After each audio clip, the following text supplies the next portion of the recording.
And Willie, think about what you go up against in practice, both in college and then get to the NFL. I know you both like to get your work versus the ones, and that's what these Georgia kids told me this week. I mean, think about this.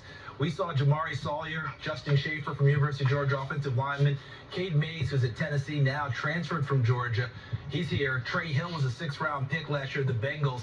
They went up against those guys every day in practice, and they insisted on good versus good work in order to get them better. The second part, you heard John Henderson is kind of, the idol for Jordan Davis. Look at that body. Look at that body. Look at that body. I see crack in there. That's what I want for the Dallas Cowboys. Well, hello, friends. Mark Holmes here. And as always, I want to thank you all for watching, commenting, subscribing, and being part of the Joe Boost Sports Report. Without you guys, as well as you ladies, you know that this literally does not work. My God, please, Lord, please. This is my plea to the Dallas Cowboys. Guys, you know what?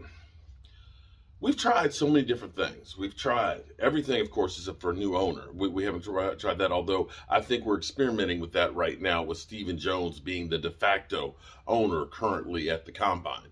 But, you know, this is where the Cowboys always seem to forget about stuff. See, the Cowboys like the sizzle. They like that salacious pick. They love the CeeDee Lambs and the great wide receivers and stuff. They love the cornerbacks and things. They love the edge rushers because those are positions that sell jerseys. Let's be clear here. The thing that has been missing, and I have been screaming it, brothers and sisters, I've been screaming it for so long, is if you cannot run the football, and if you cannot stop the run, you're not going anywhere. I don't care what quarterback you have. I don't care what running back you have. I don't care what cornerbacks you have. You can put prime time back there right now, and until you can stop the run, it won't mean shit. And that, my friends, has been the Dallas Cowboys problem fucking forever. We've had great edge rushers from DeMarcus Ware. Jason Hatcher was actually really good. He got 11 sacks one season. We had Robert Quinn in there. And D-Law one time had 14 and a half sacks. But you know what the problem is? Your soft underbelly. I've screamed this forever. My man DMV years ago said the perfect analogy.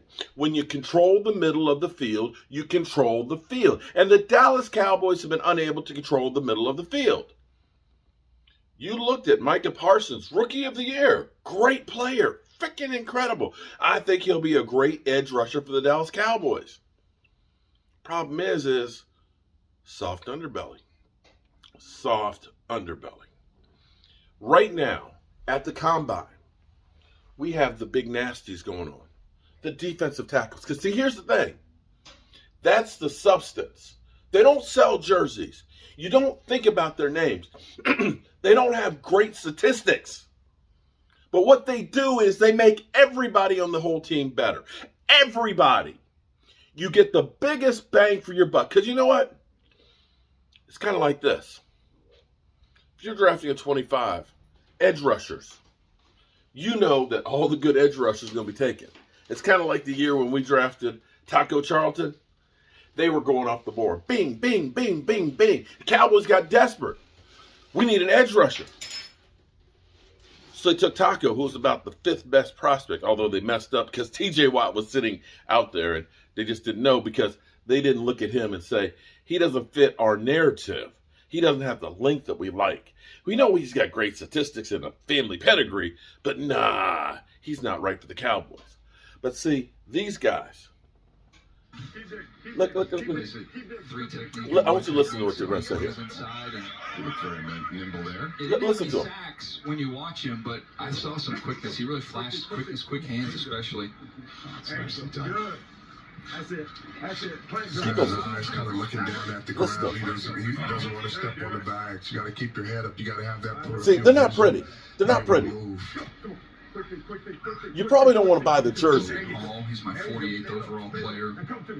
18 of your top 50 are going to be out there on the field today. Look, they're not. You're not saying that's the guy I want to marry my daughter. exciting seeing these groups of players come through But on a keep yearly listening. basis. Just your thoughts on not only the upper end talent of this group, but I think it's as deep of a defensive line group as I can remember. Deep is long. And you know what? It's deep at a lot of different positions. Listen to that. Not just DN and outside linebacker, but D tackle. And you got a lot to pick from. Like depending on what system you run, got his feet under him right there, stepped on his feet and fell. But just depending on what type of system you want. So it's a defensive heaven draft. If you're running a 43, a 34, a hybrid 34, you want to use guys at D tackle over the nose or move them out. Like there's so many guys to choose from and so much depth depending on what you run. So for defensive minded coaches that like versatile guys that are big, strong, fast, explosive, this is the perfect draft. Did you hear that? For guys that are big, strong, explosive, and fast, this is a defensive draft from heaven. See, here's the thing. Here's what's going to happen. You know left tackles are going to be drafted like crazy, okay? We need one. But at 24, you're getting maybe the third or fourth best prospect. You just are. Because the really good ones are going to get taken early. They might be even number one this year. You know edge rushers are going to be taken off the board by the time you get to 24. Wide receivers, this is another deep draft for wide receivers. There's going to be a lot of wide receivers that are in there. But I'm telling you, the defensive interior lineman. You see the statistics up here for guys. 43 tackles, 6 tackles for loss, 2 sacks. You look at that and say, that's not shit. It is when you're an interior guy. I know. This body right here that's been battered and bruised played nose guard. That means I get the football 6 inches from my fucking nose every play, but can't touch the goddamn thing. So I get an attitude. I get hit by the center. I get hit by the center and the right guard. I get hit by the center and the left guard. I get hit by the fullback. I get hit by the tight end on a weigh-in block. Hell, I even get brought down with a pulling tackle that hits you in the ear hole and knocks you fucking sideways. You get hit all over the place. You don't get a lot of tackles. You don't get a lot of sacks. That's not your job. Your job is to clog the middle like a big shit in the toilet. Clog the middle. Keep the defensive line right there intact. Don't give up ground. When a double team comes, your job is drop the anchor, head to the ground, and let everybody run on top of you. You get run over as a defensive lineman. But here's the thing. If you do that job, you're not getting the tackles. But what you're doing is that linebacker and that linebacker back there, nobody touches them.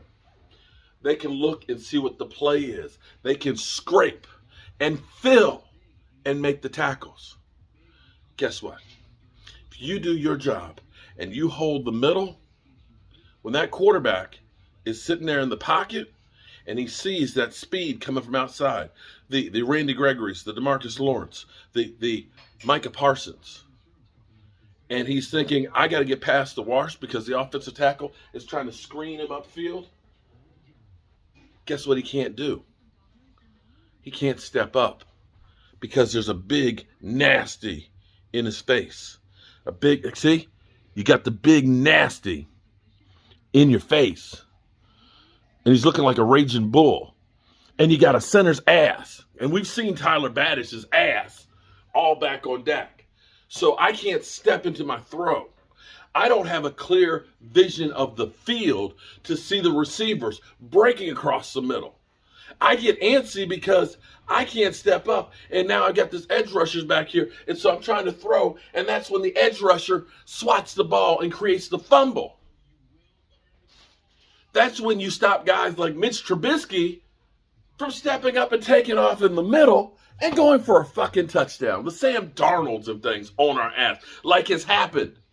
That's a disgrace when a Sam Darnold or Mitch Trubisky runs down the field 40 yards. It's because you don't have a big nasty in the middle. And we ain't had no big nasty in the middle and forever. Now, I was hoping he's still raw and he can still get there. That Quentin Bohannon could be that guy. But see, that was way down the totem pole of the prospects. Still really raw. Still have a lot to learn. He's got to stop playing the titty games because it gets too high. He's got the ass. He's got the body, but doesn't have the technique yet. He's got to understand you got to be low, low, low, low, low, low. Can't be up here. If you see the top of his head, he's too high. If you see his chest against the offensive lineman's chest, he's too high. He's got to be driving like a damn bull. But here's the other thing with this. Because that guy is keeping the guards from getting to the linebackers. Because that guy is keeping that quarterback from stepping up in the pocket and making your defensive ends more effective.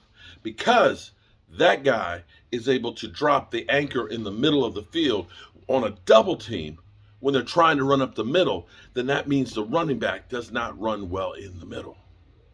And because this guy is able to put pressure on the pocket, it means you don't have to blitz as much. And if these things happen, guess what? The quarterback has less time to throw, which means the cornerbacks don't have to hold the guys for 4, 5, 6, or 7 seconds like goddamn Aaron Rodgers did to us in the playoffs. It all points to the man in the middle. And the Cowboys don't believe in that guy because he doesn't sell jerseys. But I'm telling you, I screamed about getting a Calais Campbell when he was leaving Arizona. I screamed about going and getting a great linebacker like Demario Davis. We do not control the middle of the field. And it's why people can run on us 4.5 yards per run. Now listen good. I know what's going to happen. You're going to let go of Amari Cooper and say, let's go draft the wide receiver because that's sizzle. That's jersey sales. But you're not going to win until you understand that these fat asses right here are the difference maker on a defense. And you can get them dirt cheap. If you go for an interior defensive lineman in the first and the second round, you're talking about getting one of the top prospects in there. One of the best difference makers in football. I know it's not going to sell jerseys for you, Jerry, but I tell you what. Super Bowl champion Dallas Cowboys, 6-time. That's some jerseys that you can sell. I don't know why they don't get this. And I pray that this year, that Dan Quinn, who they seem to be grooming to be the next head coach because they've cut Mike McCarthy off at the knees, I pray that they allow him to go ahead and focus in. Because see, Dan Quinn, him and I have a lot in common. We both love Run DMC. And we both, small guys, understand what these big, fat nasties have to go through. And look at Cam Jordan. Oh, shit. Those guys are the difference maker. And that's the reason why our Cowboys, when it comes playoff time, when it gets harder to move the football and teams rely on the run, we don't have the beef. We don't have the fat ass. We don't have the guy that they can't move, that fire hydrant, that roll-off dumpster full of gravel that's parked in the middle of the field. I don't know how else to say it. I don't know how else to beg it. We've tried everything else. We've gone cornerback after cornerback and defensive end and linebacker. How about for once, we concentrate on the guys in the middle? And while we're at it, concentrate on our offensive line. This defense is loaded with defensive tackles, and we need to get a couple of them.